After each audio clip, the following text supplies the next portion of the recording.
Hello everyone, welcome back to our channel. నేను మీ కల్పన. ఇవాళ మన స్పెషల్ రెసిపీ వచ్చేసి ఎండు నెత్తళ్ళ గోంగూర కర్రీ. దీన్ని ఇగురు అని పిలుస్తాము. ఈ ఇగురు లేదా కర్రీని ప్రిపేర్ చేసుకోవడం చాలా అంటే చాలా ఈజీ ప్రాసెస్ అనమాట. దీన్ని రైస్లోకి, రాగి సంగటిలోకి, రోటీస్లోకి ఎందులోకి తిన్నా అద్దరిపోతుంది. ఇక లేట్ చేయకుండా ఈ ఎండు నెత్తళ్ళ గోంగూర కర్రీని ఎలా ప్రిపేర్ చేసుకోవాలో చూసేద్దాం. ముందుగా స్టవ్ పైన ఒక కడాయిని పెట్టుకొని దీంట్లోకి మనం గోంగూరను వేసుకొని ఉడికించుకోవాలన్నమాట. దీంట్లో ఆయిల్ ఏమి వేసుకోవట్లేదు. గోంగూరను మాత్రం ప్యాన్లోకి వేసుకున్న తర్వాత ఇది ఉడకడానికి అన్నట్టు నేను ఇక్కడ పావు గ్లాస్ వరకు వాటర్ని తీసుకుంటున్నాను. మనం గోంగూరలో ఆల్రెడీ వాటర్ అయితే ఉంటుంది కాబట్టి వాటర్ అనేది చూసుకొని తక్కువగా వేసుకోవాలి.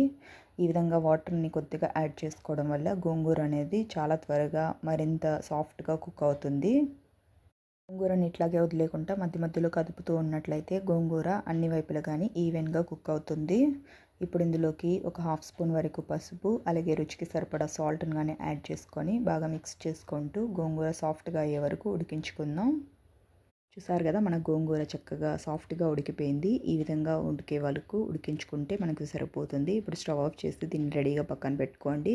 ఇప్పుడు నెత్తళ్ళు ఎలా క్లీన్ చేసుకోవాలి అనేది చూపిస్తానమాట. నేను తీసుకున్న నెత్తళ్ళని ఆల్రెడీ వాష్ చేసేసి అయితే తీసుకున్నాను, ఓన్లీ ప్లెయిన్ వాటర్తో. ఇప్పుడు వచ్చేసి వేడి నీళ్ళను పోసుకొని వీటిని గరిటె సాయంతో పైకి కిందకి కదుపుతూ ఉన్నట్లయితే దీంట్లో ఉండే మట్టి అలాగే నీచు వాసన ఏదైతే ఉంటుందో అది చాలా వరకు పోతుందన్నమాట.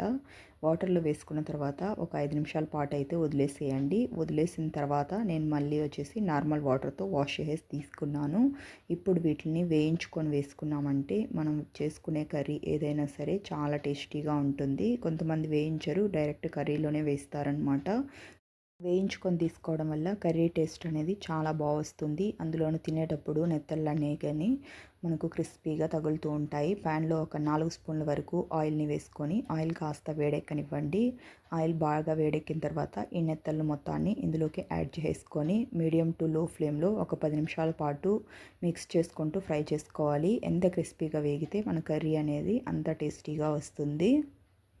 ఇందులోకి నేను కొద్దిగా పసుపుని యాడ్ చేసుకుంటున్నాను. ఆల్రెడీ గోంగూరలో యాడ్ చేసుకున్నాం కాబట్టి చిటికెడంతా వేసుకుంటే సరిపోతుంది.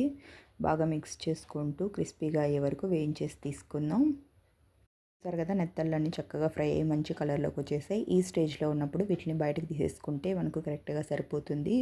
మీకు ఒకవేళ ఫ్రై అవ్వలేదు అనిపించే డౌట్ ఏమైనా ఉంటే ఒకటి తీసుకొని తిని చూడండి, అప్పుడు మీకు తెలిసిపోతుంది. నెత్తళ్ళన్నీ ఫ్రై చేసేసి తీసుకున్న తర్వాత ఈ ఆయిల్లోకి ఇంకొక 2 స్పూన్ల వరకు ఆయిల్ని వేసుకోండి. ఇప్పుడు ఇందులోనే మనం కర్రీని ప్రిపేర్ చేసుకుందాం. ఆయిల్ బాగా వేడెక్కిన తర్వాత ఒక కప్పు వరకు ఉల్లిపాయ ముక్కలు అలాగే 2 పచ్చిమిర్చి చీలికల్ని ఇందులో యాడ్ చేసుకుంటున్నాను. వీటిని బాగా మిక్స్ చేసుకుంటూ కాస్త పచ్చివాసన పోయే వరకు వేయించేసి తీసుకుందాం. ఉల్లిపాయలు త్వరగా ఫ్రై అవ్వడానికి ఇందులోకి రుచికి సరిపడా సాల్ట్ని యాడ్ చేసుకుంటున్నాను. అలాగే చిటికెడంత పసుపును కానీ యాడ్ చేసుకొని బాగా మిక్స్ చేసుకుంటూ ఫ్రై చేసుకుందాం.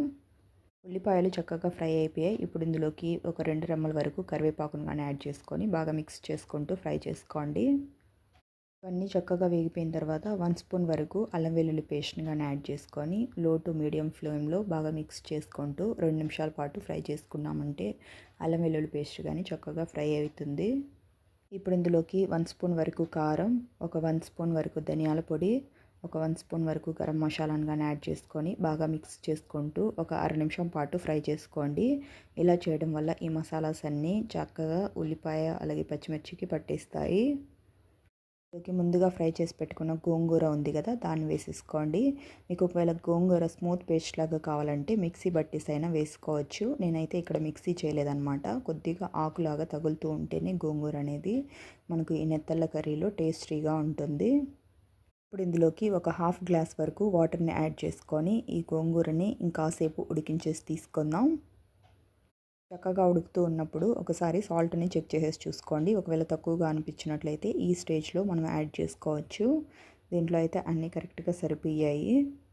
కాస్త ఉడికిన తర్వాత ముందుగా ఫ్రై చేసి పెట్టుకున్న నెత్తళ్ళు మొత్తాన్ని యాడ్ చేసుకొని బాగా మిక్స్ చేసుకుంటూ ఒక 5 నిమిషాల పాటు మీడియం టు లో ఫ్లేమ్లో కుక్ చేసుకున్నామంటే అప్పటి వరకు ఈ నెత్తళ్ళకి ఈ మసాలాస్ అన్నీ చక్కగా పట్టిస్తాయి. మనము ఫ్రై చేసి పెట్టుకున్నాం కాబట్టి ఈ నెత్తళ్ళని లాస్ట్లో యాడ్ చేసుకుంటున్నాం. మీరు ఒకవేళ ఫ్రై చేయకుండా పచ్చివే వేసుకోవాలి అంటే ఉల్లిపాయ, పచ్చిమిర్చి అలాగే అల్లం వెల్లుల్లి పేస్ట్ వేగిన తర్వాత నెత్తళ్ళని వేసుకొని ఒక 5 నిమిషాల పాటు దాంతోనే ఫ్రై చేసేసుకున్న తర్వాత గోంగూర యాడ్ చేసుకోవాలి. అప్పటి వరకు నెత్తళ్ళు అనేవి చక్కగా ఫ్రై అయిపోతాయి. చూసారు కదా, గ్రేవీ కన్సిస్టెన్సీ ఈ విధంగా ఉంటే సరిపోతుంది. మనకు చల్లారిన తర్వాత ఇంకా కాస్త గట్టిపడుతుంది అనమాట. చూసారు కదా, స్టవ్ ఆఫ్ చేసేసుకొని బయటకు తీసుకున్న తర్వాత కొద్దిగా కొత్తిమీరని యాడ్ చేసేసుకుందాం. నెత్తళ్ళ కర్రీ రైస్లోకి అలాగే రాగి సంగటిలోకి ది బెస్ట్ కాంబినేషన్ అనే చెప్పొచ్చు. చాలా అంటే చాలా టేస్టీగా ఉంటుంది. కావాలి అనుకునే వాళ్ళు రోటీస్తో అయినా సర్వ్ చేసుకోవచ్చు. రాగి సంగటితో ఉండే అంత టేస్ట్ అయితే ఇంకా దేంతో రాదు అనేసి చెప్పొచ్చు అనమాట.